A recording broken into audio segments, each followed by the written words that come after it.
Hi, everybody. Welcome to the Wedding MBA podcast. We talk to the amazing presenters and educators and experts that grace our stages at the Wedding MBA conference, which this year, 2026, will be November 17th through the 19th at the Las Vegas Convention Center in Las Vegas, Nevada. And you want to get your tickets as quickly as you can because they get more expensive the closer we get to the conference. Go to weddingmba.com, click on purchase your tickets. So you want to save yourself some money? Then use the discount code Clint, C-L-I-N-T. It's my name. You put that in the discount box, you will get $20 off your purchase. I'm very excited about today's guest.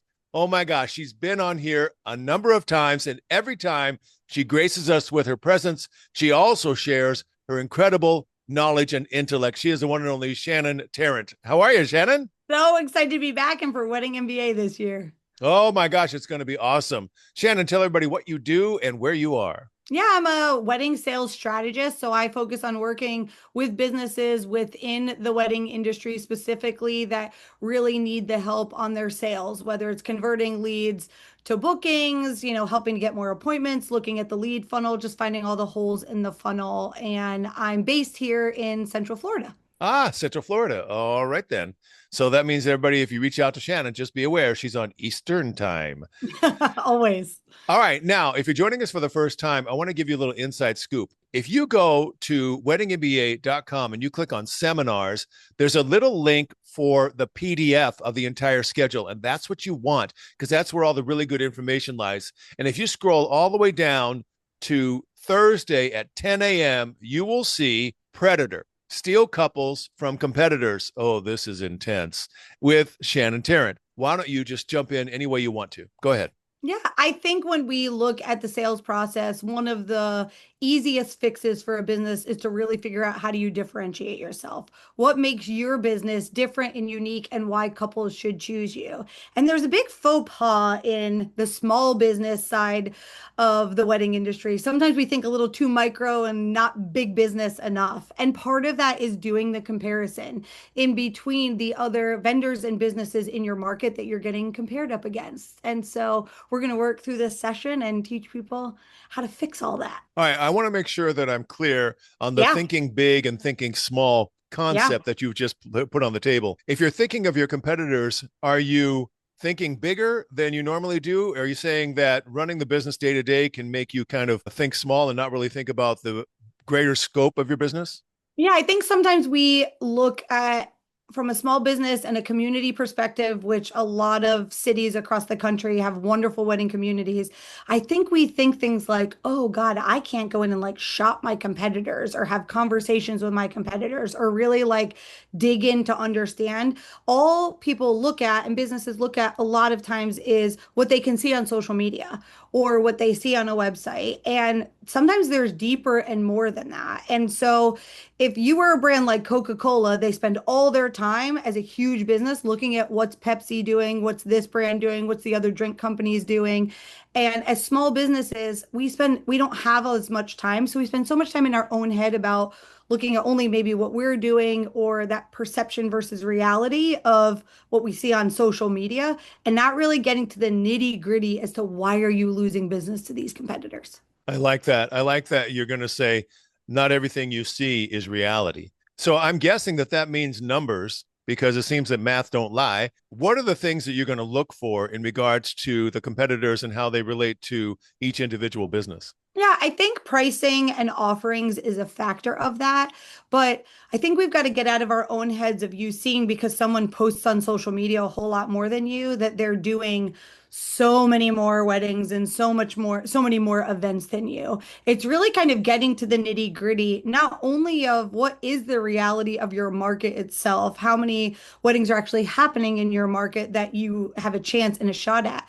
But it's not only the numbers, because obviously you can't look online and see that they're doing 25, 50, whatever.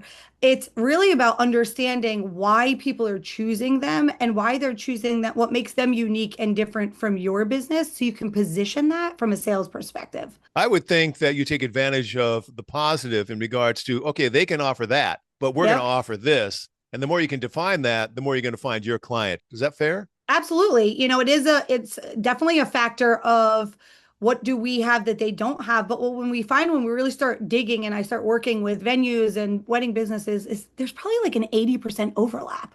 There isn't as much differentiation as you think there is in between you and your competitors. Okay, then I need to back up what I said a little bit, because if there's an 80% compatibility, or then finding what you have as a unique offering isn't as important as figuring out why the competitors are getting business and you're not, and how do you figure that out? Which is the point, I'm guessing, of your entire Yeah. seminar. I think both of those come into play. One of them is what makes you unique and different, and it may not be what you think it is.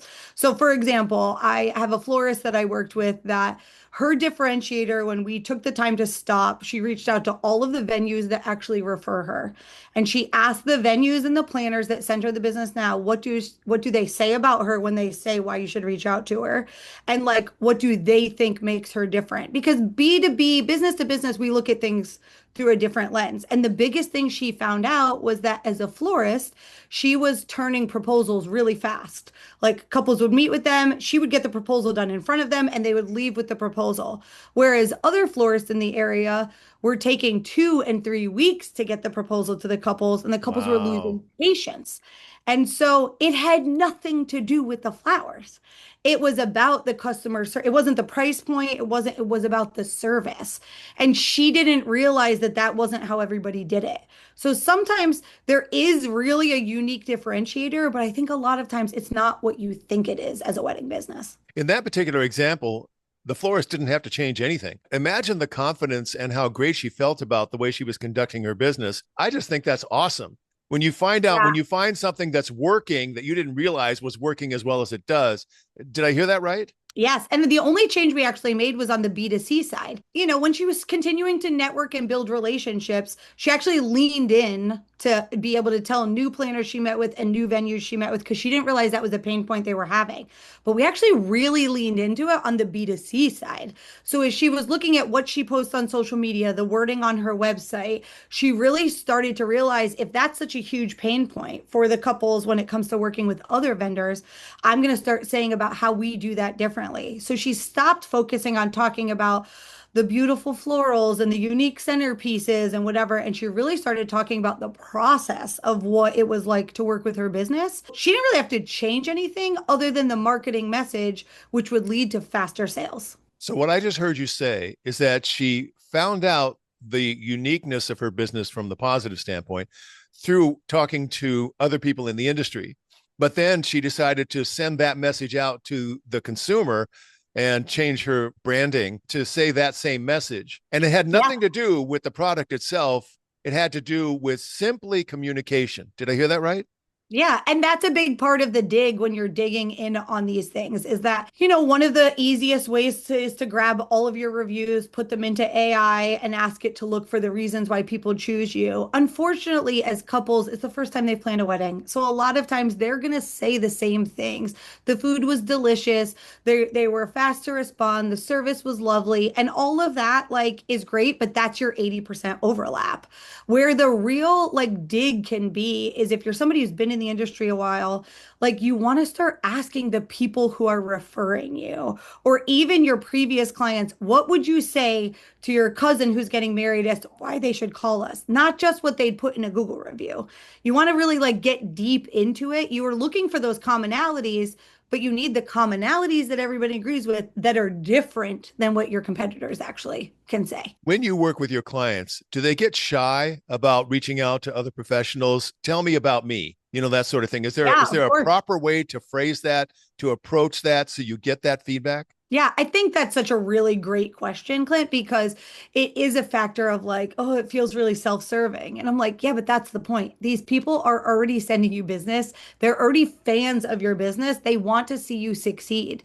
So taking that time to send that one message, that one email to say, hey, listen, we're really excited about new things to come, and we're really trying to figure out how we can rebrand, repackage, reposition this. So we've got 3 questions. What do you say to people when you refer refer us? Why do you refer people to us? Keep it simple. Don't make it a 20-page survey, but you'll find that these people are already super fans of your business. No one in the wedding industry is referring your business that isn't one of your super fans.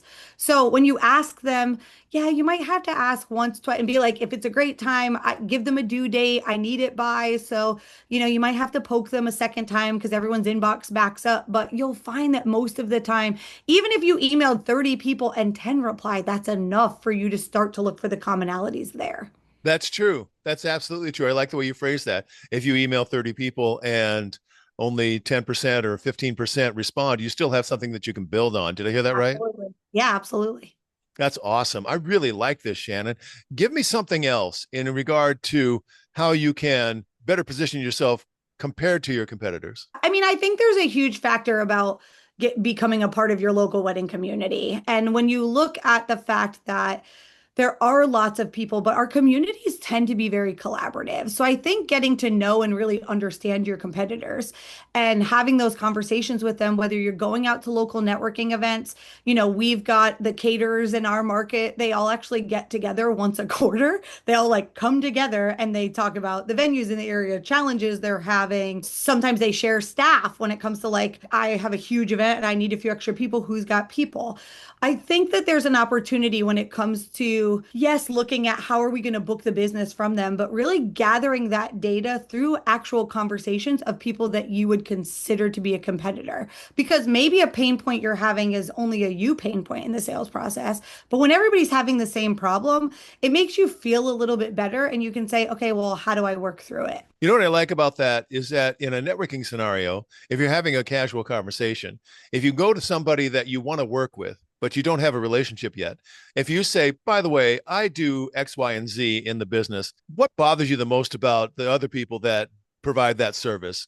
And there you get their pain point during just a casual conversation. And it's not like they have to stop what they're doing to answer an email. And that's why the value of networking really presents itself. Did I hear that right? Yeah. And I think exactly you hit on a really great point that it's not only networking within the people who offer the same service you do.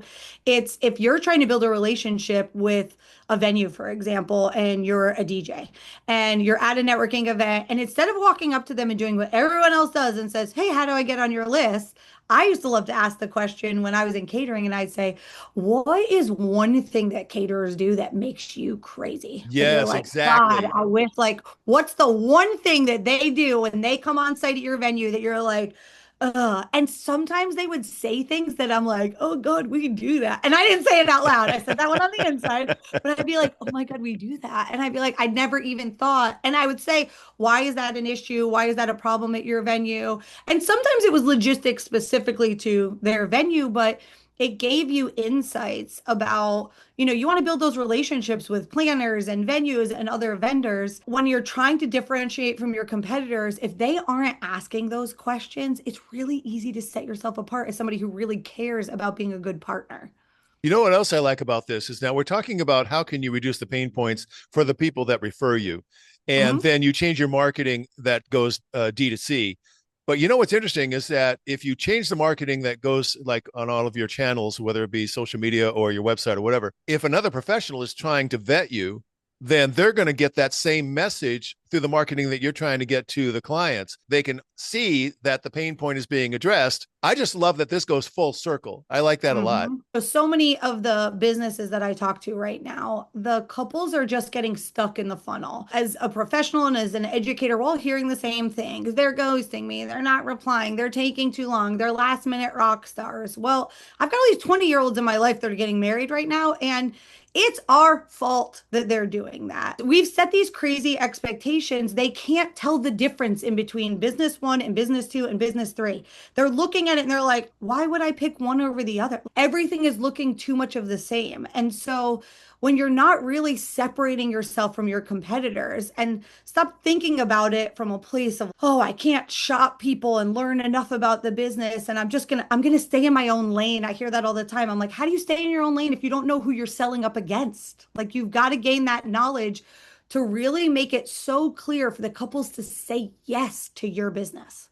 I love this, Shannon. I really do. I know your session is going to be one of the most popular ones at the conference. People are probably going to want to reach out to you before the conference. What's the best way for them to do that? Yeah, they can find me over my website at shannontarrant.com. Kind of is all the different places you can find me. I have a podcast that's reigniting soon called The Wedding Sassholes, where we get a little, there's 82 episodes for you to go in there of us direct talk, laying it out there. But she'll be back in the next few months before Wedding MBA, and following me over on Instagram at The Shannon Experience. I'm a little unhinged on Instagram, so be prepared for that. But, it's really about finding someone you're looking for someone to help your business about these things that really can help you diagnose what's the true problem.